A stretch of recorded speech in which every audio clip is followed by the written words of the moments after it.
apa ini Pak? Ini penangkaran sikanus. Bagus kayaknya. Bisakah kita berkunjung ke dalam situ Pak? Bisa kita lihat saja, di dalam ada Pak Ruben yang dikenal juga pakarnya untuk urusan sikanus sih. Mari kita masuk ke dalam. Baik Pak. Ya, Semangat pagi. Pagi Pak. Pagi Pak. Tadi kami jalan-jalan ke lapangan, terus melihat ada bangunan pengembangan penangkaran sikanus. Kami tertarik untuk belajar bagaimana sih mengembangkan sikanus. Kebetulan tadi ketemu sama Pak Fajar sampaikan di dalam ada Pak Ruben yang paham tentang cara pengembangan sikanus Pak. Oh begitu, oke. Silakan dulu Pak. Terima kasih Pak. Ini Pak, kita melihat tadi kan tentang pengembangan sikanus. Kami mau tahu apa sih sikanus dan bagaimana cara mengembangkan sebagai tambahan wawasan kami Pak. Oh begitu. Bapak di crop protection kah? Iya Pak. Bapak ini? Sama. Sama. Iya. Jadi sebenarnya gini Pak, kalau kita sama-sama orang crop protection, sebenarnya nggak sulit, nggak ada yang sulit ya. Cuman Bapak menanya bagaimana proses terjadinya pembuatan penangkaran sikanus, ya begitu Pak ya. Sebenarnya nggak sulit Pak ya, nggak sulit. Yang sulit itu sebenarnya niatnya ya. Kalau niat kita sudah ada, apapun yang harus kita kerjakan, apapun ide-ide yang sudah kita pikirkan, pasti bisa tercapai. Intinya adalah niat dulu ya. Penangkaran sikanus ya, ini kita buat Pak berdasarkan latar belakang bahwa pengendalian ulat api yang baik itu adalah menggunakan biological control ya, menggunakan pengendalian hayati ya. Salah satunya adalah kita menghadirkan musuh alami di lapangan ya. Musuh alami yang mudah kita dapatkan itu salah satunya adalah sikanus. Banyak Pak musuh alami ya. Mungkin Bapak juga pernah dengar Eucanthecona ya. Tapi yang saat ini yang paling mudah kita dapatkan di lapangan adalah sikanus. Oleh sebab itu untuk mengendalikan ulat api di lapangan ya, kita sudah rancang ini 1 tahun yang lalu ya. 1 tahun yang lalu, pada tahun ini baru terrealisasi Pak ya. Dari bulan Januari sampai dengan sekarang sudah ada 21.861 ekor yang sudah kita introduksi.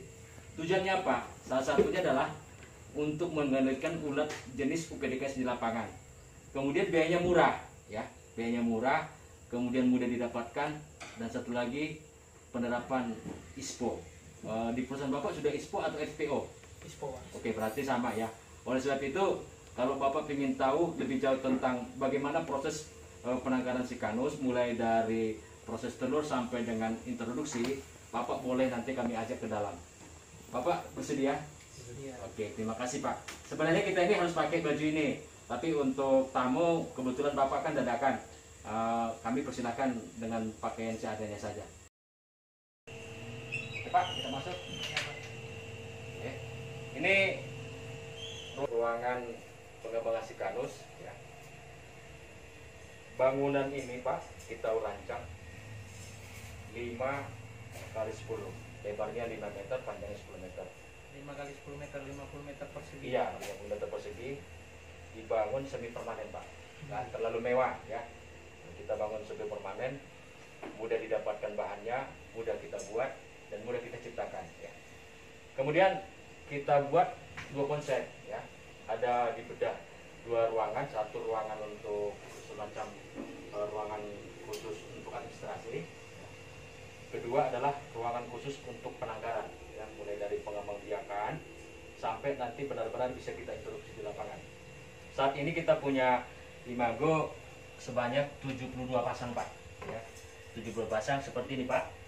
Setiap imago itu, sepasang imago kita masukkan ke dalam toples ya. Ada imago jantan, ada imago betina ya. Kemudian dalam toples ini Pak ya, kita buat wadah untuk berkembang biak. Di dalamnya kita buat semacam aqua kecil berisi air, kemudian kita masukkan tanaman ya. Tanaman yang biasa kita taruh di dalam toples adalah asistasia. Asistasia boleh Pak. Asistasia. Kemudian turnera boleh. Beberapa hari kemudian ya, ini tanaman ikan layu ya. Lalu kita ganti Pak seperti ini ya. Kita ganti per 3 hari sekali ya. Tujuannya adalah supaya kondisi dalam toples itu tetap seperti habitat di luar sana Pak. Jadi Ya. habitatnya masih tetap sama, hanya bedanya ruang lingkupnya saja Ya. yang lebih kecil. Kayak Betul, betul Pak ya. Kemudian kita taruh pakannya ya. Pakan ini mudah saja kita dapatkan, yang penting jenis BDKS ya. Boleh kokon ulat api, boleh imago ulat api, boleh juga ulat kantong, boleh juga ulat kongkong ya. Artinya jangan sampai pakannya ini terputus di dalam Pak ya, sehingga perkembangbiakan si kanus itu dapat berlangsung dengan baik. Beberapa hari kemudian ya, sepasang si kanus ini akan mengalami kopulasi kawin. gitu. Populasi kawin. Ya, populasi kawin Pak. Kemudian akan menghasilkan telur ya. Telur yang dihasilkan Pak seperti ini Pak. Telur yang dihasilkan seperti ini. Telur yang ada di dalam toples kita pisahkan Pak ke dalam toples khusus ya. Kita tutup dengan kain kasar supaya sirkulasi udara itu bebas ya. Beberapa hari kemudian boleh kita buka. Ini contoh telur. Ini Pak contoh telur. Telur sikanus. 5 hari sampai dengan 8 hari akan menetas ya. Menetas. Kemudian kita pisahkan ke toples yang lain Pak ya. Jadi begitu menetas instar 1 itu tidak berada di dalam toples ini. Ini khusus untuk media telur. Oke, mari kita lihat instar 1-nya. Boleh dibantu nggak? Oke Pak, kita lihat instar 1.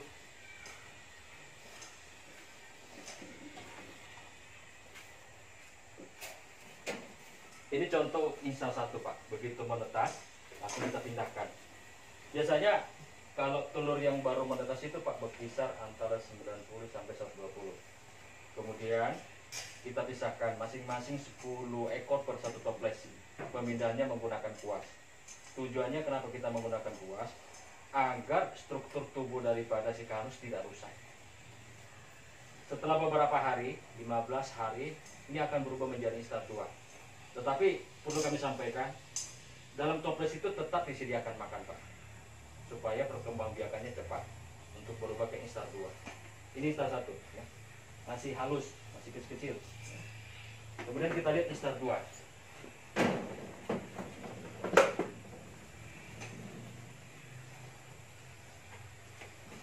Instar 2 berubah setelah 15 hari dari instar pertama. Ini kita lihat nih, instar 2.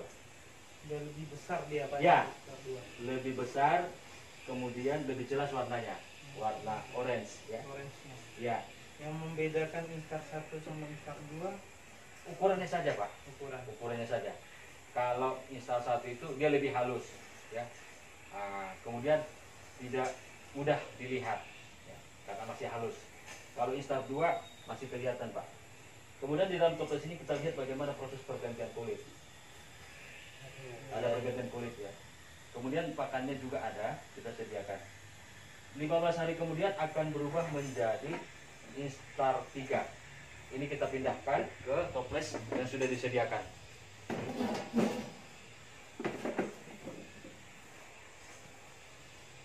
Ini Pak, kita lihat. Nah, instar 3. Ini instar 3 lebih besar Pak ya. Ya, instar 3 lebih besar dan lebih agresif. Ya, lebih besar dan lebih agresif. Bekas pergantian kulitnya. Ya, ada bekas pergantian kulit. Kemudian di dalamnya juga telah kita sediakan berupa pakan.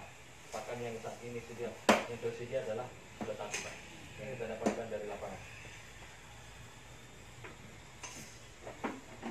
Terusnya kita lihat instar keempat. Ini kita lihat perubahan dari instar 1, 2, dan 3, dan 4.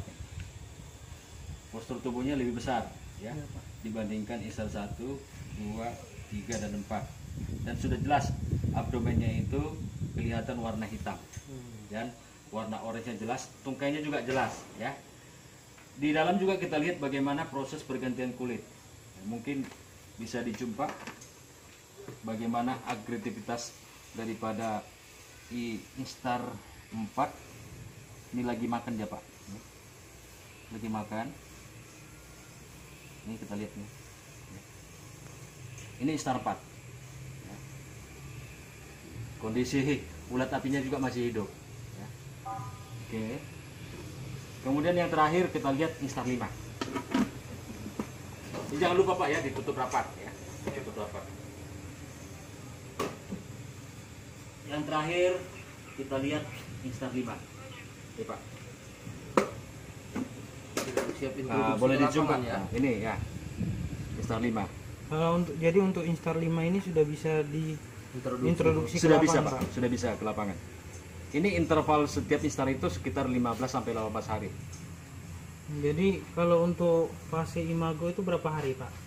Fase imago 15 hari setelah dari Instar 5. Jadi kalau seandainya kita introduksi di Instar 5, jadi lama dia di lapangan bakalan jauh lebih lama dia masa hidup di lapangan. Ya, iya betul. Karena gini Pak, kalau baru dia berubah menjadi Instar 5, itu pembentukan sayap belum sempurna. Nah, kita maunya nanti benar-benar dari Instar 1 sampai imago, ya, kita itu bisa kita lihat di penangkaran ini. Dan kita memang targetkan kalau Instar 5 kita belum lakukan introduksi. Nah, tetapi untuk imago baru kita lakukan introduksi karena sudah memang benar-benar sempurna. Bisa terbang bebas, kemudian bisa bergerak bebas. Ini kita lihat bagaimana rakosnya si Kanus. Iya, Boleh dijumpa? Oke. Dan yang terakhir adalah khusus untuk imago. Nah, khusus imago Pak, seperti saya sampaikan di awal, imago itu kita pasangkan. Ya. Kemudian kalau kita mau introduksi daripada proses perkembangbiakan dari telur sampai Instar 5 dan imago, itu kita ada media satu kotak khusus untuk mudah kita lepaskan di lapangan seperti ini Pak. Bahkan ratusan 300 ekor lah Pak bisa kita masukkan ke sini ya. dalam satu ini Pak. Ya, lalu kita introduksi pada blok-blok yang ada indikasi serangan ulat kantong maupun ulat api. Tetapi perlu kami sampaikan Pak, kalau Bapak introduksi ini, pastikan dulu di blok Bapak itu tersedia tanaman berguna. Iya Pak. Nah, sebagai habitat daripada si Kanus. Mungkin ada pertanyaan dari Bapak? Ya, mungkin sudah cukup membantu Pak penjelasan Bapak dari fase dia imago, bertelur, kemudian Instar 1 sampai Instar 5 dan kembali ke imago Pak. Sangat membantu sekali penjelasannya, mungkin bisa sebagai tambahan wawasan ke depannya untuk bisa diterapkan di lapangan Pak. Oke, terima kasih Pak. Mungkin kita bisa kembali ke meja. Untuk itu kami mengajak seluruh teman-teman planters dimanapun berada, mari kita kembangkan pengendalian hayati menggunakan predator yang ada di lapangan. Kita kembangkan, dan ini sangat murah biayanya, ramah lingkungan, dan kita menghindari menggunakan bahan kimia sehingga lingkungan kita lebih terkontrol dan kita bisa menerapkan penerapan ISPO yang sudah ditetapkan oleh pemerintah. Terima kasih, kita ketemu kembali pada sesi berikutnya. Semangat pagi!